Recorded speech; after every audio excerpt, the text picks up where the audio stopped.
Mga boss, wish list sa 2028 maging senador silang tatlo mga boss.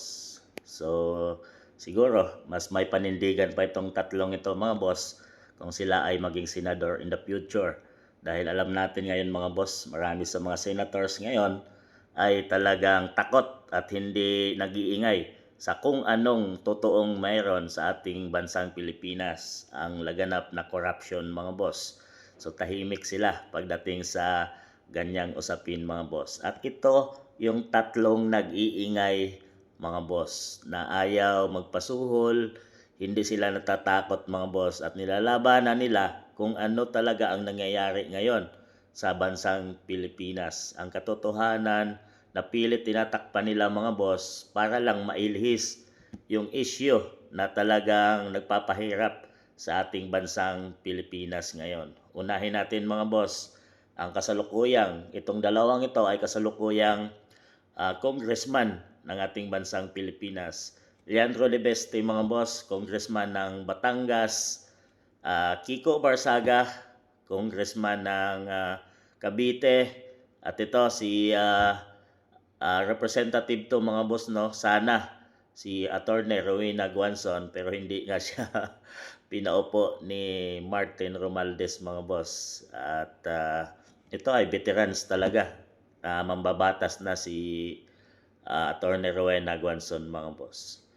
Cabral Files ay hawak ni Leandro Libeste mga boss at hindi siya natatakot na ilabas ang katotohanan mga boss. Naghintay lang ng tamang timing, tiempo at talagang bilib ako sa batang ito. First timer mga boss no na congressman at anak sa ni Senator Loren Legarda.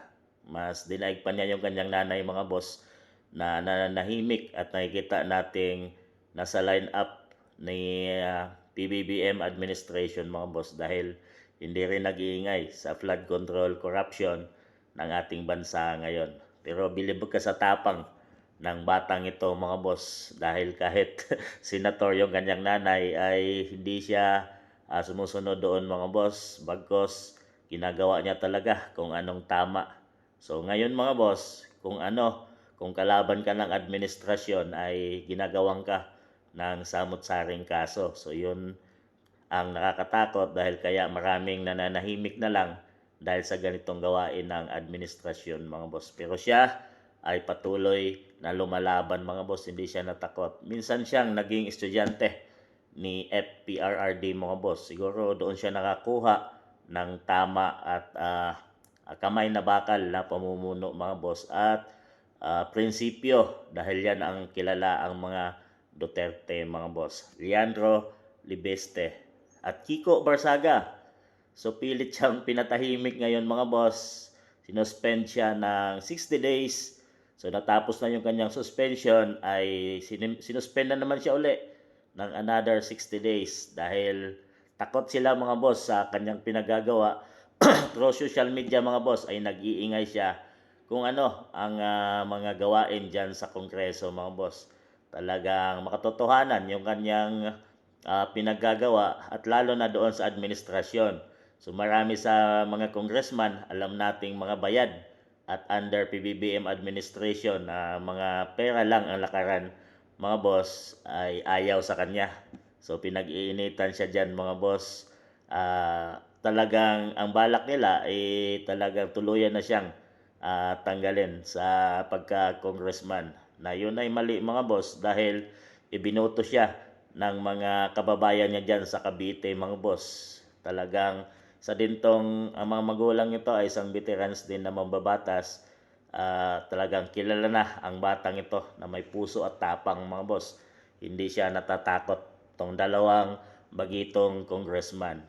Attorney Rowena Guanzon. So marami na experience sa politika mga boss. Naging mayor doon sa lugar niya. So talagang matagal na ito sa politika at subok na. Naging COA commissioner, naging commissioner ng dyan sa election mga boss. At talagang ito ay nag-iingay din ngayon sa ating bansang Pilipinas kung ano ang nangyayari. At talagang kahit mga kakamping na kilala siyang kasama niya ay binabanatan niya mga boss. Talaga wala siyang pinipili. Talaga paglabag at nakikita niyang mali ay binabanatan niya. So may tapang ang mga ito mga boss. At sana ay makita nating tumakbo sila sa 2028 senators dahil ito yung mga kailangan ng ating bansang Pilipinas ngayon mga boss, na patuloy na binubura or tinatakpan ng mga taong nakaupo sa pwesto na magnanakaw at kinukurap ang pera ng ating bansang Pilipinas. So ito yung mga taong may panindigan mga boss, at ito ang kailangan natin sa ating bansang Pilipinas. So mga boss, Libeste, Barsaga, Guanzon, kung tatakbo sila sa 2028 election bilang senators, iboboto nyo rin ba sila mga boss?